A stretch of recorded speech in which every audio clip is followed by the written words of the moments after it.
Bengali man YouTube চ্যানেলে সকলকে স্বাগত।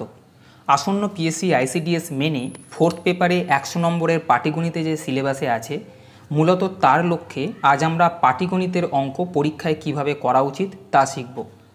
যারা ডেসক্রিপটিভ ইংলিশ ও বাংলার প্রস্তুতি নিচ্ছ তারা আমার অপর একটা YouTube channel Das capital follow করতে পারো, লিঙ্ক ডেসক্রিপশন বক্সে দেওয়া আছে। এই প্রশ্ন WBPSI মেন এবং মিসলেনিয়াস মেনের জন্য সমানভাবে উপকারী। চলো আজকের সেশন শুরু করা যাক। প্রথম প্রশ্ন দেখো, illumination at a place varies inversely with the distance of the point from the source. A book is 9 সেমি away from a lamp. How far the book requires to be moved so that illumination becomes 1/3 of the original. Illumination আলোর পরিমাণ। আলোর পরিমাণ কোনো এক জায়গায় নির্ভর করে inversely with the distance of the point from the source. যেখানে আলোটার সোর্স উৎপত্তি হচ্ছে সেখান থেকে দূরত্বের ব্যস্তানুপাতে নির্ভর করে, অর্থাৎ আলোর পরিমাণটা নির্ভর করবে আলোর উৎস থেকে দূরত্বের ইনভার্সলি প্রপোর্শন অর্থাৎ ব্যস্তানুপাতে। এ বুক ইজ 9 সেমি অ্যাওয়ে, একটা বই 9 সেন্টিমিটার দূরে আছে ল্যাম্প থেকে। যেমন মনে করো টেবিল ল্যাম্প পড়ছো, এটা হচ্ছে আলোর উৎস। এই আলোর উৎস থেকে টেবিল ল্যাম্পটার যেখানে ল্যাম্পটা লাগানো আছে সেখান থেকে তোমার যেখানে বইটা আছে এই দূরত্বের উপরে নির্ভর করে আলোর পরিমাণটা, অর্থাৎ আলোটা কতটা ভালো করে তোমার বইয়ের ওপর পড়বে সেটা ডিপেন্ড করবে আলো কতটা দূরে আছে সেই দূরত্বের ব্যস্তানুপাতের সঙ্গে। একটা বই 9 সেন্টিমিটার দূরে আছে ল্যাম্প থেকে। How far the book requires to be moved, বইটাকে কতটা সরাতে হবে যাতে করে illumination becomes 1/3 of the original. আগে যা আলোর পরিমাণ হতো, অর্থাৎ যে পরিমাণ আলো পেতে তার 1/3 অংশ আলো এখন পাওয়া যাবে। তাহলে বইটাকে কতটা সরাতে হবে, এই হচ্ছে প্রশ্ন। মনে করো এই হচ্ছে ল্যাম্পটা, এখানে আলো আছে, এখানে বই পড়ছো। এই ল্যাম্পের থেকে এইখানে বইয়ে যে আলোটা আসছে এইখান থেকে যে ডিস্টেন্সটা, যে পরিমাণ আলো পাচ্ছ এই ডিস্টেন্স যেটা আছে সেই ডিস্টেন্সের ব্যস্তানুপাতে পরিবর্তিত হয়। এবার বইটাকে এখানে না রেখে তুমি একটু দূরে সরিয়ে রাখছো, তাতে করে কি হচ্ছে আলোর পরিমাণটা আগে যে পরিমাণ আলো পাওয়া যেত এখন ডিস্টেন্সটা বাড়াতে তার 1/3 অংশ আলো পাওয়া যাবে। তাহলে বলছে যে বইটাকে কতটা সরাতে হবে, অর্থাৎ বইটা প্রথমে ছিল এতটা, এখন বইটা এখানে রেখেছো, তাহলে এইখান থেকে এইটুকুনি ডিস্টেন্সটা কত, অর্থাৎ কতটা আমি বইটাকে সরালে আগে যে পরিমাণ আলো পেতাম তার 1/3 অংশ আলো পাবো। প্রশ্ন বোঝা গেছে? চলো অঙ্কটা কিভাবে করবে। ইলুমিনেশন আলোর পরিমাণ, আলোর পরিমাণকে তুমি মনে করো আলোর পরিমাণ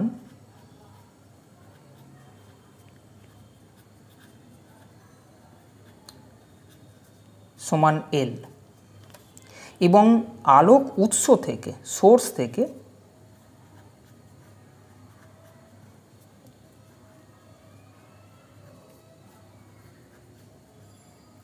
দূরত্ব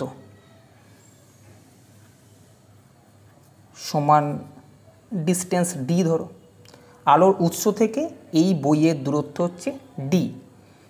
কি বলেছে এবার দেখো শর্তে, প্রশ্নানুসারে বলেছে ইলুমিনেশন অর্থাৎ আলোর পরিমাণ varies inversely with the distance of the point from the source. এই আলোর পরিমাণটা ব্যস্তানুপাতি হবে দূরত্বের। ব্যস্তানুপাতি মানে হচ্ছে 1/, দূরত্ব, যেটা দূরত্বের ব্যস্তানুপাতি মানে 1/d। যদি সমানুপাতি বলতো তাহলে 1/, দিতাম না, শুধু d লিখতাম। এটা হচ্ছে সমানুপাতির চিহ্ন।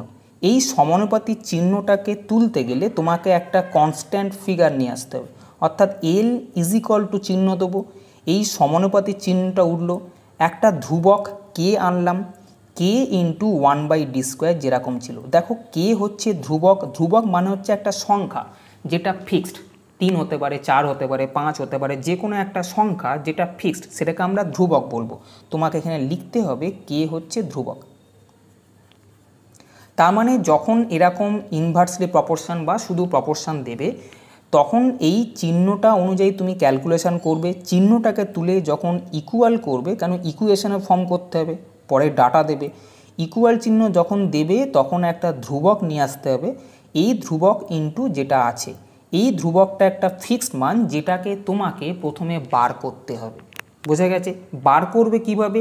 যে ডাটাগুলো দেওয়া থাকবে সেই ডাটা থেকে প্রথমে এইখান থেকে কে এর মানটাকে বার করতে হয়। এবারে দেখব পরবর্তী কি শর্ত দিয়েছে। এখানে দিয়েছিল যে বইটা 9 সেন্টিমিটার দূরে আছে। আমরা দেখছি বই যখন 9 সেন্টিমিটার দূরে আছে, অর্থাৎ যখন বইয়ের দূরত্ব 9 সেন্টিমিটার,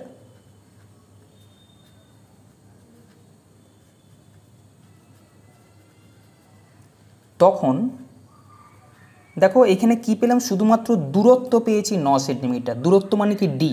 আমি তাহলে এই জায়গায় শুধু ডি এর ভ্যালুটা বসাবো। ইকুয়েশনটা কী ছিল তখন?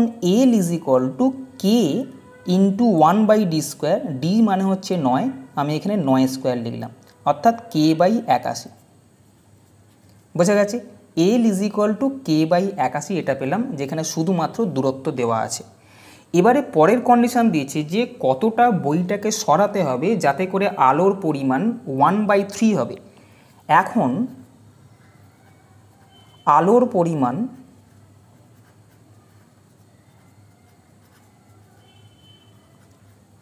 একের 3 অংশ, মানে আগে আলোর পরিমাণ ছিল এল, এখন তার 1/3 অংশ হবে, অর্থাৎ l/3 এখন হচ্ছে আলোর পরিমাণ।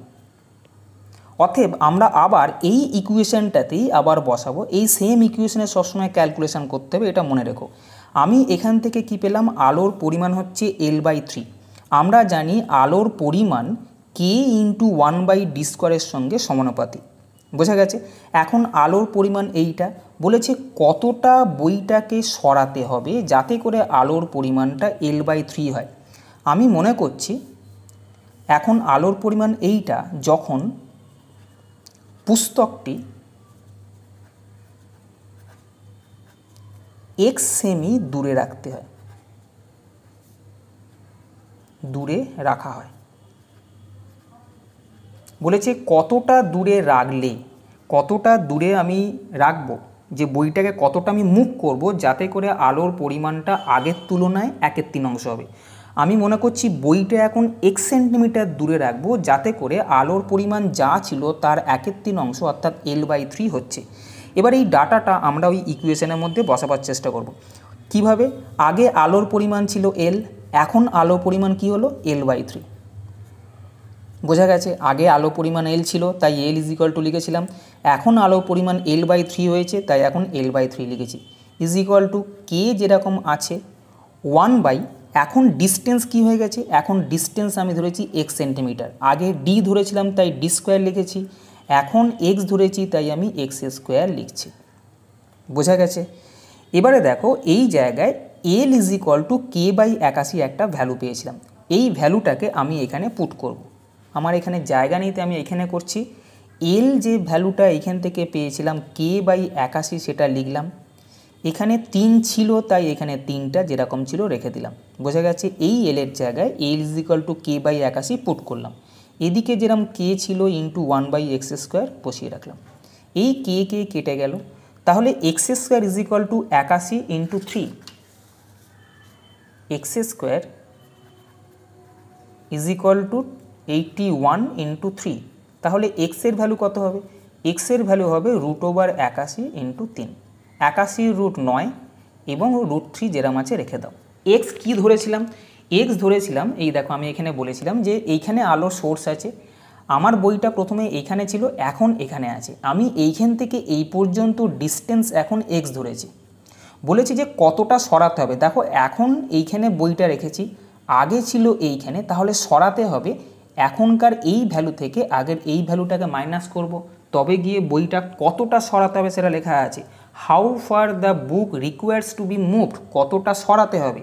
আমি কিন্তু ধরেছিলাম এখন বইয়ের দূরত্ব হচ্ছে x সেন্টিমিটার, বইয়ের দূরত্ব মানে উৎস থেকে বইটা কতটা দূরে আছে। বোঝা গেছে? তাহলে আমি লিখব অতএব বইটি সরাতে হবে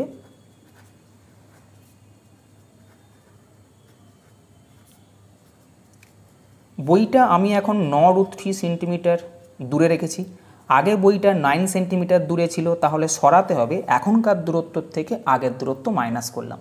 এখান থেকে 9 কমন নেব, √3 - 1, √3 ভ্যালু 1.732, মুখস্থ করতে হবে এটা, 1.732 মাইনাস 1, অর্থাৎ 9 গুণিতক 0.732,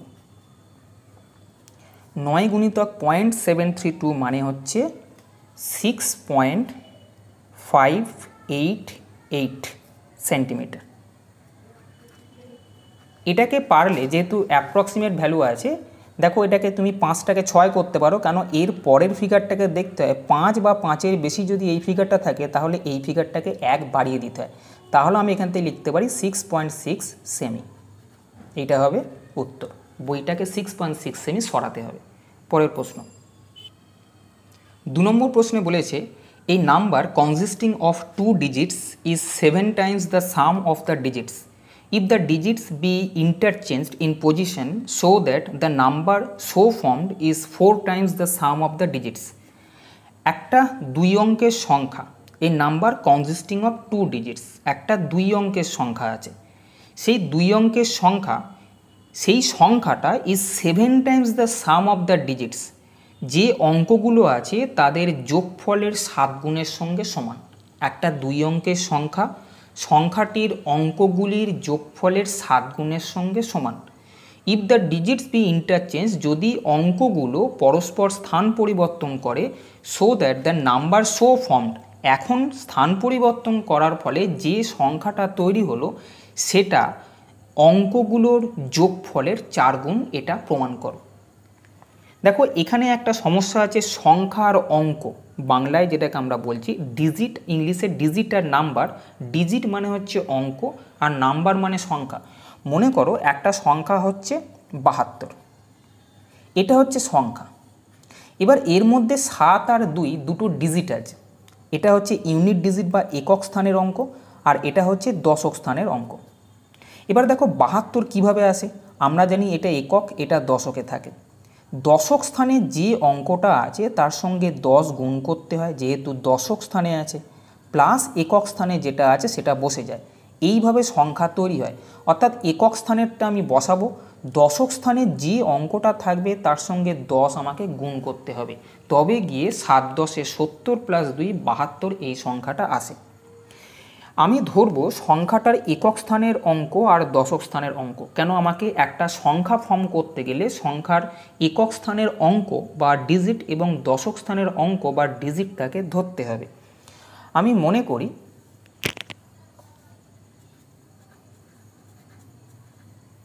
একক স্থানের অঙ্ক, সংখ্যাটির একক স্থানের অঙ্ক, যে সংখ্যাটাকে নিয়ে আলোচনা করা হচ্ছে সেই সংখ্যাটির একক স্থানের সংখ্যা অঙ্ক, একক স্থানের অঙ্ক x ও দশক স্থানের অঙ্ক y।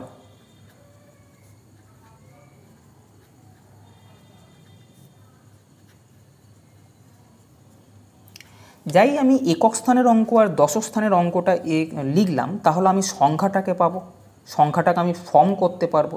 কিভাবে সংখ্যাটা কী হবে, আমি বলেছি দশক স্থানের যে অঙ্ক থাকবে তার সঙ্গে 10 গুণ, প্লাস একক স্থানে যে অঙ্কটা ধরেছে সেটা বসে যাবে।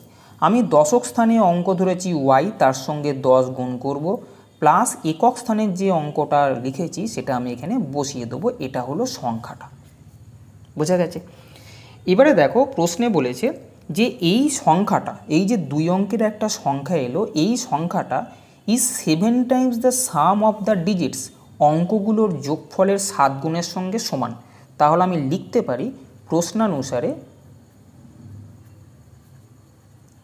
এই সংখ্যাটা, ওরা বলছে যে সংখ্যাটা 2 অঙ্কের সংখ্যা, এটা এই সংখ্যাটার মান এটা সমান হচ্ছে এই সংখ্যাটার যে অঙ্কগুলো আছে, অঙ্ক কী কী, একটা হচ্ছে x, একটা হচ্ছে y, এই অঙ্কগুলোর যোগফলের 7 গুণের সঙ্গে সমান বলে দিয়েছে।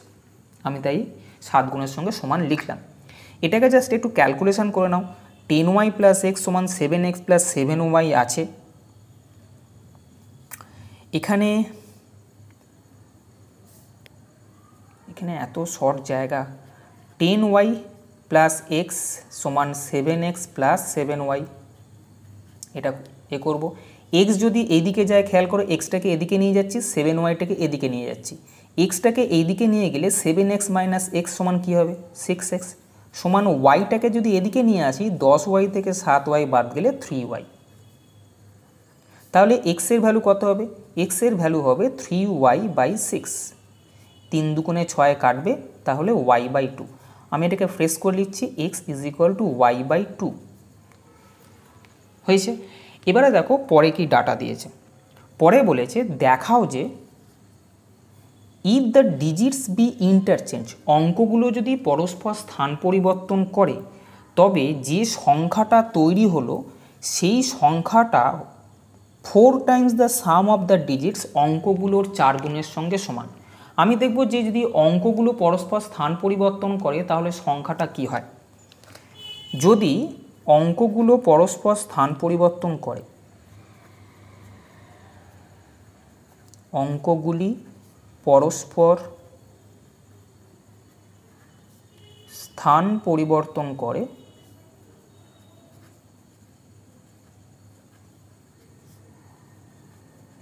তবে সংখ্যাটি হয়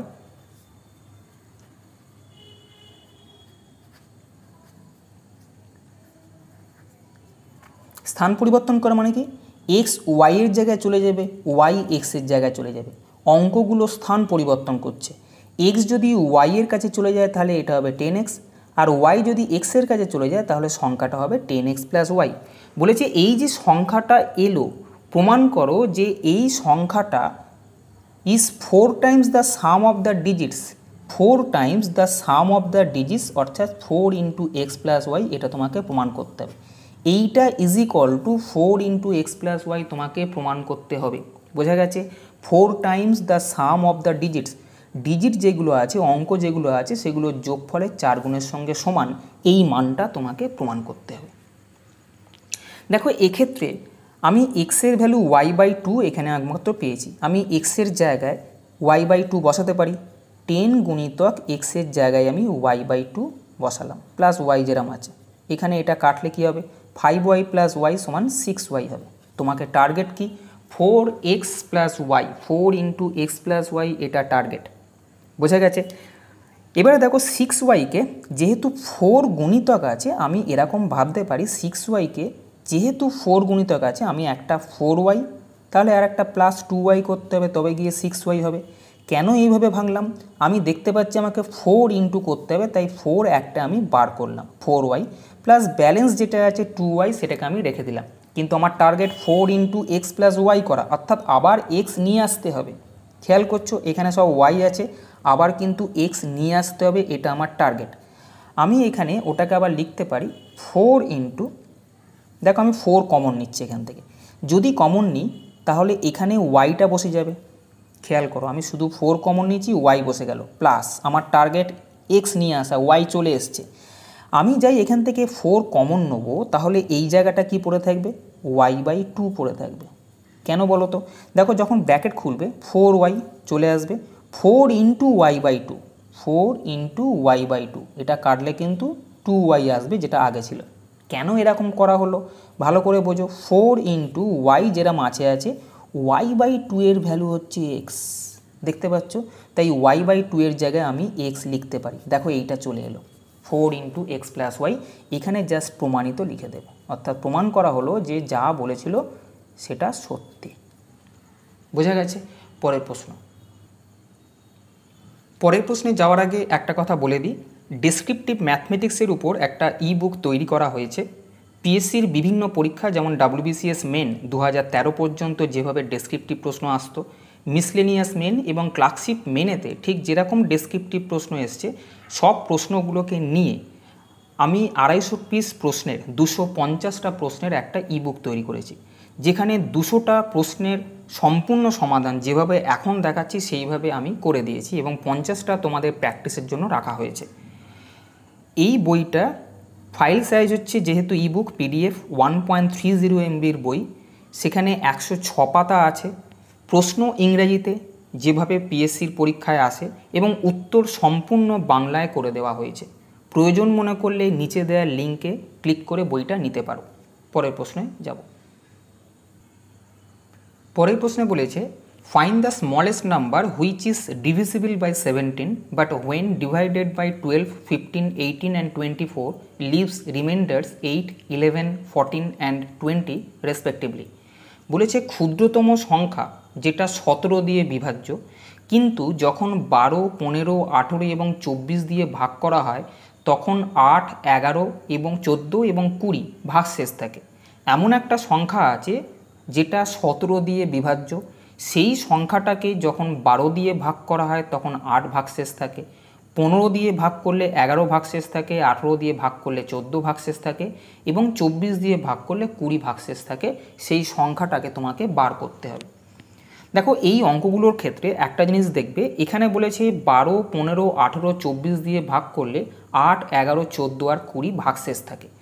এটা যদি একটু খেয়াল করো, প্রথমেই দেখে নাও 12 দিয়ে ভাগ করলে 8 ভাগশেষ থাকছে। আমি যদি এটা বিয়োগ করি কত হয়? 4। দেখো 15 দিয়ে ভাগ করলে 11 ভাগশেষ থাকছে, তাহলে এখানে কত আসছে? 4। 18 দিয়ে ভাগ করলে 14 ভাগশেষ থাকছে, তাহলে এখানেও দেখো 4 এবং 24 দিয়ে ভাগ করলে 20 ভাগশেষ থাকছে, দেখো এখানেও 4 বেরোচ্ছে। এই অতিরিক্ত 4 কী জিনিস? এই অতিরিক্ত 4টা হচ্ছে এই 12, 15, 18 আর 24 দিয়ে বিভাজ্য একটা সংখ্যা পাওয়া যাবে। যে সংখ্যাটা পাওয়া যাবে তার মধ্যে 4 অতিরিক্ত রয়ে গেছে। 12, 15, 18, 24 দিয়ে বিভাজ্য একটা সংখ্যা পাওয়া যাবে, যে সংখ্যাটা পাওয়া যাবে তার মধ্যে 4 অতিরিক্ত থাকবে। আমাকে 4টাকে বিয়োগ করলে তবে সেই সংখ্যাটা পাওয়া যাবে যে সংখ্যাটা আমরা এখানে চাইছি। বোঝা গেছে? তাই যখন এইভাবে ডিভিজিবল হওয়ার পর এগুলো রিমাইন্ডার থাকবে তখন আগে বিয়োগ করে দেখে নেবে, সবগুলো একই আসবে। যাই এক আসবে তারপরে কাজ হচ্ছে 12, 15, 18, 24 দিয়ে বিভাজ্য সংখ্যাটা কোনটা।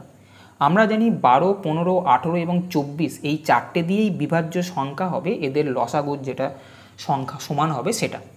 অর্থাৎ 12, 15, 18, 24 এর লসাগুটা বার করবে। হ্যাঁ, রাফে এখানেই করে দিতে হবে, তোমাকে লসাগুটা বার করে দেখাতে হবে। লসাগু 360 হবে।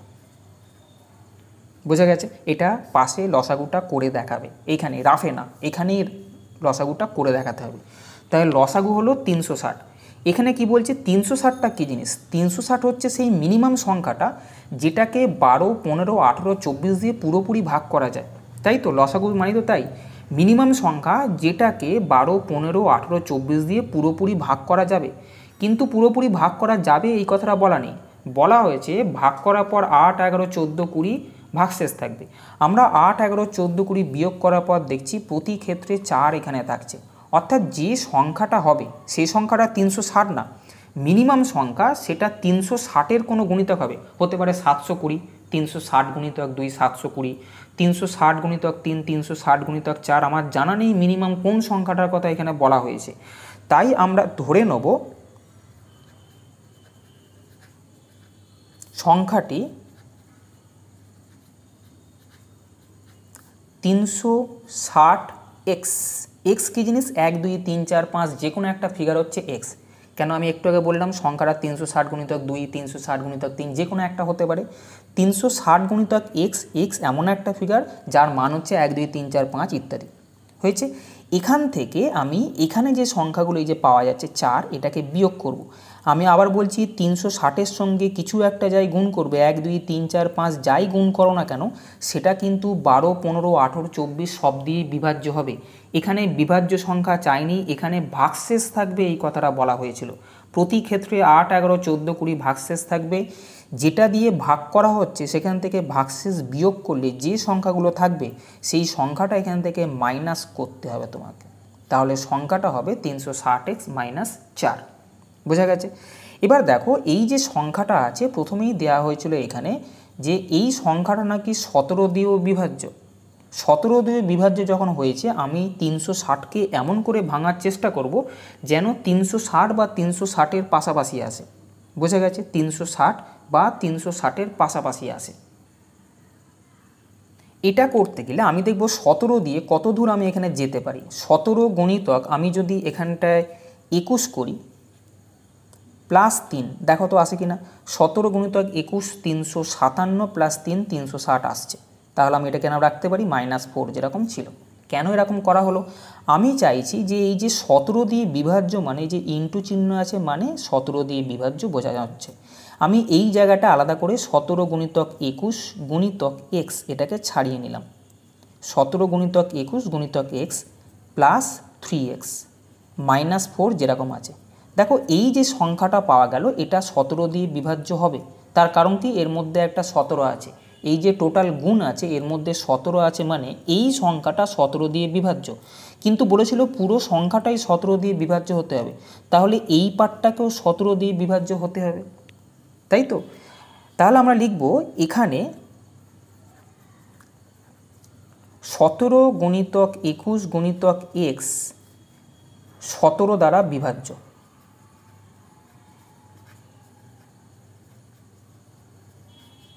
অতএব 3x মাইনাস 4 17 দ্বারা বিভাজ্য হবে। কেন? পুরো সংখ্যাটা 17 দিয়ে বিভাজ্য বলেছে। 3x মাইনাস 4 17 দ্বারা বিভাজ্য হবে। এবারে 3x মাইনাস 4 17 দিয়ে বিভাজ্য হবে মানে এক্সের মান মিনিমাম 1 থেকে ধরা স্টার্ট করো। যেখানে গিয়ে দেখবে ক্যালকুলেশন করে 17 আসছে বা 17 গুণিতক আসছে, মিনিমাম 17, কারণ এখানে তোমাকে স্মলেস্ট নাম্বার বলেছে। এক্সের ভ্যালু 1 2 3 4 করে বসাতে শুরু করো, যে জায়গায় গিয়ে এই সংখ্যাটা 17 দিয়ে বিভাজ্য হবে মিনিমাম এক্সের ভ্যালু ধরে সেইটাই হবে তোমার এক্সের মান। যেমন আমি যদি এক্সের মান 1 ধরি তাহলে এটা হবে 3 1 3 মাইনাস 4 অর্থাৎ মাইনাস 1, 17 দিয়ে বিভাজ্য না। 2 ধরো, 3 2 6 মাইনাস 4, 6 থেকে 4 বাদ দিলে 2 হচ্ছে, 17 দিয়ে ভাগ করা যাবে না। এইভাবে 3 4 5 ধরে ধরে যাও। মনে করো 6 ধরলে 3 6 18 থেকে 4 বাদ দিলে 14 আসছে, 17 দিয়ে বিভাজ্য নয়। কিন্তু যদি আমি এক্সের মান 7 ধরি তাহলে এটা 3 7 21 মাইনাস 4 সমান 17 আসবে, যেটা 17 দিয়ে বিভাজ্য। তাহলে আমি লিখব এক্ষেত্রে এক্সের নিম্নতম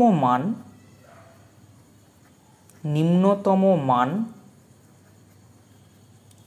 7 হলে 3x মাইনাস 4 17 দ্বারা বিভাজ্য হয়।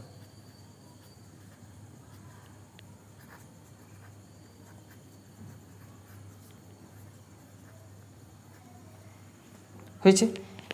এবার দেখো, যাই আমি এখানে দেখলাম এক্সের মান 7 হলে 3 7 21 মাইনাস 4 17 হচ্ছে। এই এক্সের যে ভ্যালুটা আমি 7 পাচ্ছি, এইটা আমি যে সংখ্যাটা ধরেছিলাম, অ্যাকচুয়ালি তোমাকে সংখ্যাটা বার করতে বলেছে, এই জায়গায় এক্সের মানটা আমাকে বসাতে হবে। অতএব সংখ্যাটি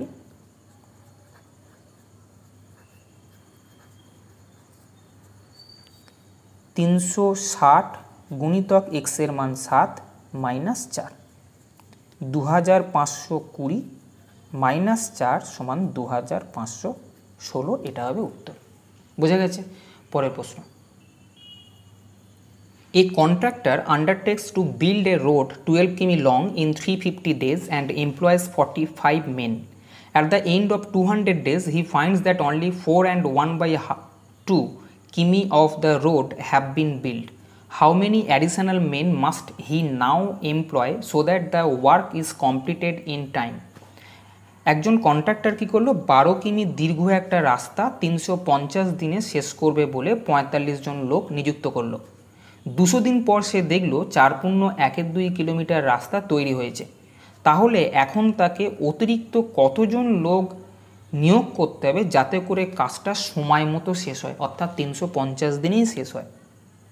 দেখো 200 দিন পরে দেখছে 4.12 কিলোমিটার রাস্তা হয়েছে। তাহলে আমি দেখব যে 200 দিন পর কত দিন বাকি আছে। 200 দিন পর সময় বাকি আছে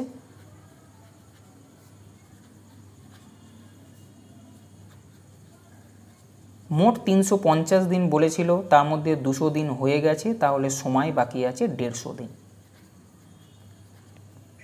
এবং রাস্তা কতটা বাকি আছে? রাস্তা বাকি আছে, রাস্তা করবে বলেছিল 12 কিলোমিটার, তার মধ্যে 4.12 4 2 8 8 9 কিলোমিটার হয়ে গেছে। তাহলে রাস্তা কত বাকি আছে? 12 2 24 থেকে 9 বাদ দিলে 15 2 কিলোমিটার। বোঝা গেছে, এটা রাস্তা বাকি আছে। এবারে দেখো, যদি এমপ্লয় না করতো লোককে, আমি জানি এসব কিছু সমস্যা আসেনি, যদি এসব কোনো সমস্যা না আসতো তাহলে কি করতাম, তাহলে আমি লিখতাম যে 200 দিনে এই 9.2 কিলোমিটার রাস্তা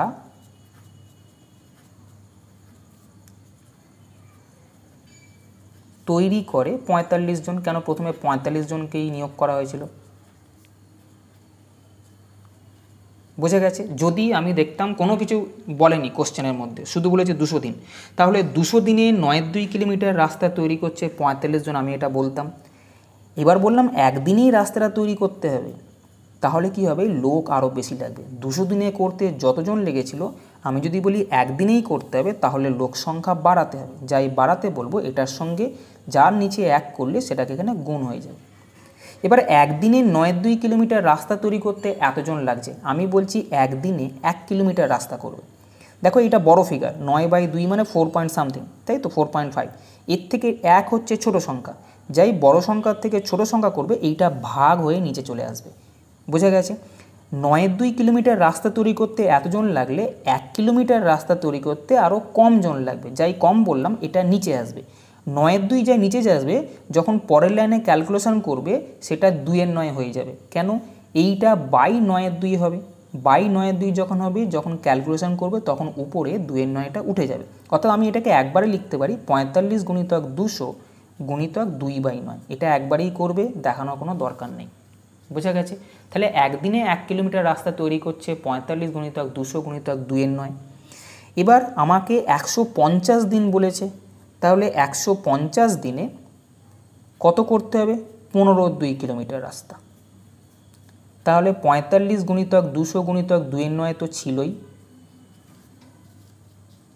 গুণিতক, দেখো একদিনে যা করছিল 150 দিন যখন করবে, একদিনে 1 কিলোমিটার রাস্তা করতে যতজন লাগবে, আমি বললাম একদিনে করতে হবে না ভাই, তুই 150 দিনে কর, তাহলে তোমাকে আরও কমজন লোক লাগাতে হবে। যাই কম বললাম তখন এটাকে ইনভার্স করে দাও, অর্থাৎ 1/150। এবার 150 দিনে 1 কিলোমিটার রাস্তা যতজন তৈরি করছিল, যদি রাস্তাটা বাড়িয়ে দিই তাহলে লোক সংখ্যা বেশি লাগবে, যাই লোক সংখ্যা বেশি রাখবে, এটা যেরাম আছে সেই সমেত গুণ করবে এখানে। বুঝেছো। অ্যাকচুয়ালি কী বলো তো, একদিনে 1 কিলোমিটার রাস্তা তৈরি করে যতজন, একের পরে 150 দিনে 1 কিলোমিটার রাস্তা কতজন করে, একদিনে যতজন করবে 150 দিনে লোক সংখ্যা কম লাগবে, তাই এটাকে 1/, লিখলাম। 150 দিনে 1 কিলোমিটার রাস্তা তৈরি করতে যতজন লাগে, 150 দিনেতে 15.2 কিলোমিটার, অর্থাৎ রাস্তাটাকে যখন বাড়িয়ে দেবো তখন এটা যেরকম আছে সেইভাবে গুণ হবে। বোঝা গেছে। এটাকে জাস্ট ক্যালকুলেশন করতে হবে।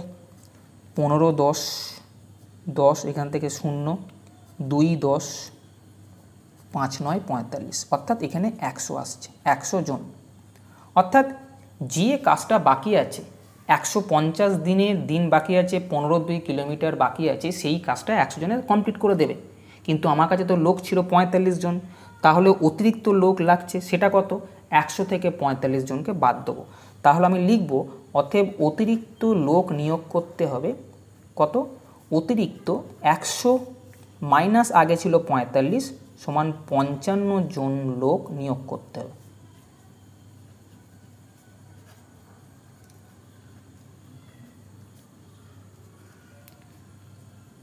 এটা হবে উত্তর। বোঝা গেছে। তাহলে আজকে এই পর্যন্তই। যদি সেশনটা ভালো লাগে তবে চ্যানেলটা সাবস্ক্রাইব করো এবং বন্ধুদেরকেও শেয়ার করো, যাতে করে তারাও সমানভাবে উপকৃত হয়। ভালো থেকো, ভালোভাবে পড়াশোনা করো। টাটা।